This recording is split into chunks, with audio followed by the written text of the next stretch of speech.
Hello, everybody. Welcome back to my channel. Thank you, everyone who likes, subscribe, follow, who is giving me feedback, giving me tips and suggestions. Excuse me. I really appreciate all of you. So I usually do my videos on Saturdays and upload them on Sundays, but I really didn't feel like fighting with my phone, with the computer, with a lot of stuff. So I was like, I'll just go live today. So one of the topics that I got in my inbox was suggested. She was like, "Hey, I missed your Facebook Live, so can you do a topic on staying in toxic or unhealthy relationships when you know you're supposed to leave?" And I know my very first video that I did, it was 30 minutes long. It didn't get a lot of views.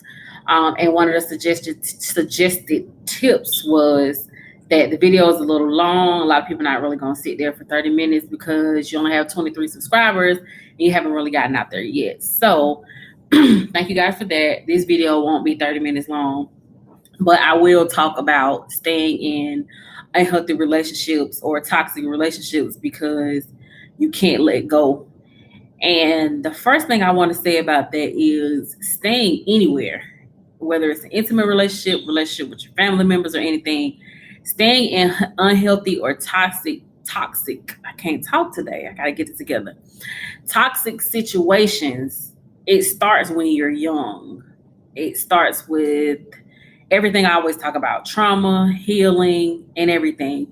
So the first unhealthy relationship a lot of us see is our parents' relationship, either with each other, with a step parent, with a friend, or with us. Like the mother-daughter relationship may be toxic, or the mother-son relationship may be toxic. So mentally, you're not growing, but physically you're growing. So this is why we have a lot of men that stay in relationships with women that essentially drag. And then we see women do the same thing. You with a man, you know he's cheating, he's belittling you, degrading you, and you still stay and you hold on because you feel like if I just show him that I'm faithful, or if I just show him that he can depend on me for anything, or if I just love him more than the horrible things that he does to me, then I'll be okay and he'll change and we'll be together and I'll be happy. And honestly, I know you guys have heard it a lot, but I will say it. You cannot love a person into loving you back or into valuing you. This is not just to women, this is to men too, because I have male friends that have really horrible relationships and they try and they hang on for dear life to the very end. And it's like you have to have some self-respect. You got to have some self-respect. You got to have some dignity. Now, I'm not talking about relationships where one person messes up and it's like, okay, I'm going to fight for my relationship. And the other person is like, okay, you did mess up, but I'm going to fight with you. I'm not talking about that because that's a healthy way of saying it's not me against you or you against me. It's us against the problem. So I'm not talking about those. I am talking about, and I'll give you an example of both. So you have a man that's dating a woman. It could be a number of factors with the relationship, how they got together. She could make more money than him. Physically, she could be more attractive than him, and or she just could be the type of woman that she's on her high horse. And I'm not talking about confidence. I'm talking about cockiness and vanity. And I can have anybody that I want, and you're just somebody here as something to do. So she makes her own money, has her own stuff going for herself, or maybe she doesn't. It all depends. Like I said, there's a lot of factors, but this is just the example I'm going to use. And this guy, he makes a little less than she does. She may be college educated. He may not be, but he loves her past all her BS. Like, and we all have BS. Like, I know a lot of women can relate to, they wear a lot of makeup because they want to hide imperfections and flaws, of course. As y'all can see, I don't really do much makeup. It's time for a haircut. It's time for my eyebrows to be arched. My face is breaking out. Usually when I'm on camera, it's just like smooth. And I'm having these breakouts, so y'all know what that is. But for whatever reason, it's just like I have him here. I see everything he's doing. I know he's a good man, but he's just gonna have to deal with what I'm doing. So she's messing with other guys. She's belittling him in front of people at home and in public. Um, just disrespectful, blatant disrespect. And it's like, as long as she knows that he'll fight for it, because he probably feel like in his mind, this is the best that I can do. I can't get anything better. So maybe if I just love on her a little harder, or maybe if I just buy her another purse or some shoes, things will get better. And they don't typically. A person has to lose you in order to realize one of two things. Either I was being stupid and I lost this person and I need to get them back, or they're not gonna play my game, so on to the next.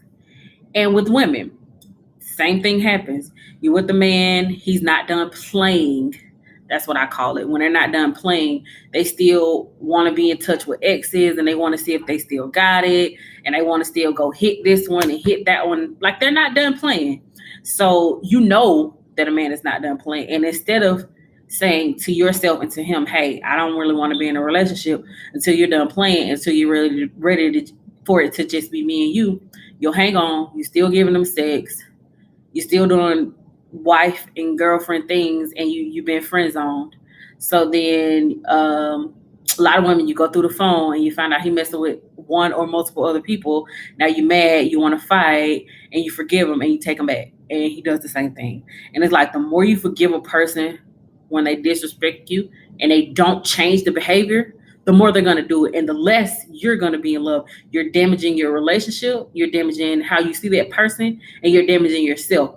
So it's just like the old saying goes, by the time you've forgiven a person so much, like, they love you. By the time that they love you, you hate them, and then you hate yourself. So staying in unhealthy relationships because you can't let go, it has a lot to do with not knowing your self-worth, not healing, not valuing yourself or time. I know a lot of women can relate. We give our best years to men who don't even deserve it. The best years. And that's talking about practicing hypergamy. That's talking about your sexual market value. And that's for another topic for another video. But just things like that. And you wasted your good years on somebody who really didn't deserve a hello. And you may have kids by them. Mentally, you may be in a dark place, and it's like, now you're trying to move forward. So you're going to keep attracting that because you haven't healed what attracted you to that man in the first place. And when you do, you pray to God, hey, God, send me a good man. And then when he does send you a good man, you're not able to recognize it because you haven't done the inside work. So back to the topic at hand, unhealthy and toxic relationships. In the media, social media especially, it being toxic is glorified. It's like, I see a lot of memes, and yeah, they're funny. Some of them are really funny, like, but in real life, they're not funny. Like, don't call me and curse me out and hang up, and then call me like nothing happened, and we can just move forward. No, like, I'm a vocal person, so we need to talk about things before we can move forward. Don't just call me and ask me, hey, do you want to get something to eat? Of course, you know I want to eat. You know I like food. But we need to discuss what happened, what went wrong, and how we're going to move forward, and how things are going to change. Because essentially, that's what a relationship is about. It's about communication and comprehension. So when you're in these unhealthy situations or toxic situations, it's like, the first thing you should ask yourself is, why am I here, and how do I get out? You need to have an exit plan. Because at some point you're going to get tired of being on an emotional roller coaster. Like, and you've seen it play out. One person gets really depressed. If you have children, they take it out on the children. They end up killing the partner because, like, the woman who just hit the guy with ran the guy over with her truck, and he eventually died in the emergency room. And while she was hitting him and like beating him with the bumper, she was saying, like, I gave you 18 years of my life and you cheated. And it's like, 18 years coming from somebody who know about giving years of their lives to a person, it's always red flags in the beginning. It wasn't he just started cheating after 18 years. It was just, you swept it under the rug, and you swept it under the rug, and you saw stuff, and you swept it under the rug, and it festers like a pimple until it pops. And that's why it's so important to take care of your mental health as well. If you were where you needed to be mentally in that headspace, there would be no room for unhealthy or toxic relationships. It's kind of like how they talk about Stockholm syndrome. And again, like I said in my previous video, like I'm not a psychologist, I'm not a therapist. I'm just speaking on what I read about and what I've experienced. It's you become in love with the person that has abused you or mistreated you because you feel like if I can just love them a little more, or what did I do, or what did I not do? We internalize when people treat us bad. And majority of the time, if not all, someone treating you bad has nothing to do with you. Especially if you try to be a good person and you try to live your life the right way, and you don't intentionally try to hurt other people. It's never about you. Like, it took me so long to understand that, like, because I used to internalize everything, like every single thing. And now that I'm a mom, I have children to raise and I have to teach them you can't internalize everything because you won't be happy and you'll make yourself miserable. So, like the thumbnail on this video, we stay in these unhealthy situations because we can't let go. But at some point, you have to let it go. You have to get tired and you have to say, hey, like, I have self-respect, I have dignity. I have to get up and stop wallowing in self-pity and pick myself up and put myself where I need to be. And a lot of times you can't do that alone. You need therapy. You need friends that are going to be real with you. A lot of people, they take the spiritual route. You need God. It depends on what you believe. I'm not sure what other people believe, but I do believe that there's a God. And if God is not in the midst of what you have going on, it will fail every single time. But that's just my personal belief. And I don't put my personal beliefs on other people because a lot of people know me. I'm spiritual, but I'm not religious. So, but I won't go off on a tangent into that because I told y'all I wasn't going to talk y'all heads off like I did in the last video.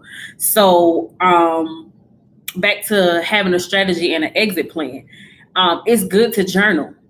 Get a journal, sit down and say, hey, go back to, if you can remember, what made you start feeling like I need to be accepted. I need to feel important. I need to stay in this situation so this person can recognize my value. Once you figure out that point, write down everything that triggers you. Write down what made you start being a perfectionist, because a lot of times we stay in these situations because we're a perfectionist and we look at our partners as projects instead of other people. So if I can just perfect this, and if I could just make this right, and if I could just make him love me, or if I could just make her see I am a good man, then this will be okay. That's toxic in itself. You've turned that person treating you badly. When you internalize it, now you're being toxic to yourself mentally. So once you get your journal and you start writing these things down, come up with exit strategies. Okay. A lot of times the best exit strategy is just to leave. Stop talking to the person. Block their number. Delete the text messages. And it does hurt. You may have to cry. You may have to take a minute to shut down and get it together, whatever you need to do. Because I promise you, taking that time to work on yourself, even if it takes 2 weeks, a year, whatever, that time is so much better than staying with somebody that you shouldn't be with. Because I will tell you from personal experience, if you have any kind of spiritual beliefs, you believe in God, you're a Christian, whatever the case may be, God will allow you to stay in these situations with these people that you put yourself in until you have no other choice but to leave. He will let them break you down and hurt you to the core till you have no choice but to get them and leave, because you're at rock bottom. You don't have anywhere else to go. And you don't want to get to that point because it changes you mentally. And then you go out and you have it healed and you start dating. And then you become the toxic person that treats somebody else bad. And they may be the person that just wants to love you. So now you've restarted the cycle over, but you're the toxic person. You're not the person that's being hurt. You're the person that's doing the hurting. And this, as the saying goes, hurt people hurt people. So the best thing to do when you're in a toxic relationship or you can't let go because you feel like I just have to hold on is, again, get you a journal, start journaling, write down the things within yourself and about yourself that you need to heal, that you need to get together. Write down the characteristics of this other person that made you want to stay with them, although they belittled you, they hurt your feelings, they broke your heart, they talked about your kids. Whatever you need to do, once you write all of those things down, then you need to come up with an exit plan or an exit strategy. So the first thing I said was just leave. Sometimes you have to just leave without any explanation or anything. The second thing is you can try to talk to this person like, hey, this is what's going on. I don't like it. You don't value me. I'm going to leave. They can do one or two things. Either they're going to step it up or they're going to say, bye-bye. Don't let the door hit you in the butt on the way out. And if that's the case, you have to take your self-respect. And I keep saying these same things over and over. Your dignity, your self-respect, and your self-worth. You have to keep moving. Because staying in a toxic relationship will not get you where you need to be in life.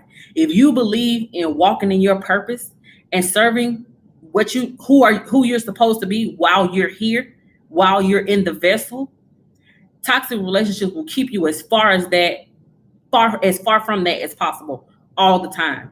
Like there's no getting out of that. It's not.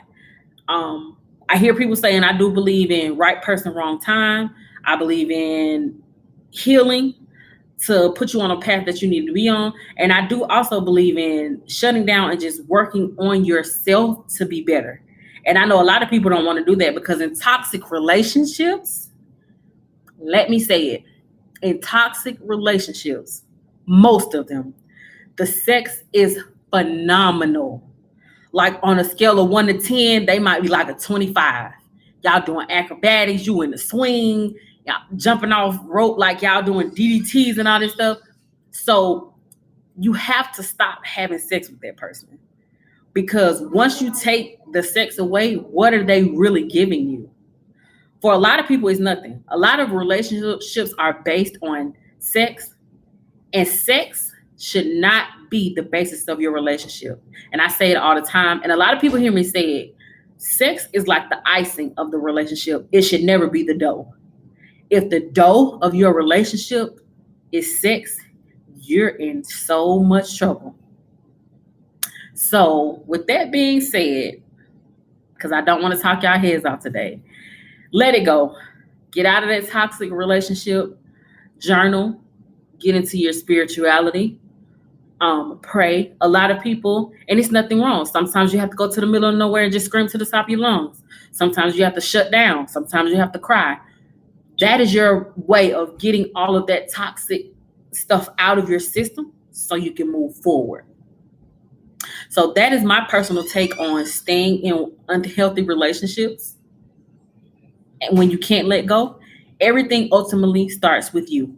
So when you're ready and you've made up in your mind that you're done with toxic relationships and toxic people, that's when you'll start living your life, living your healthy life.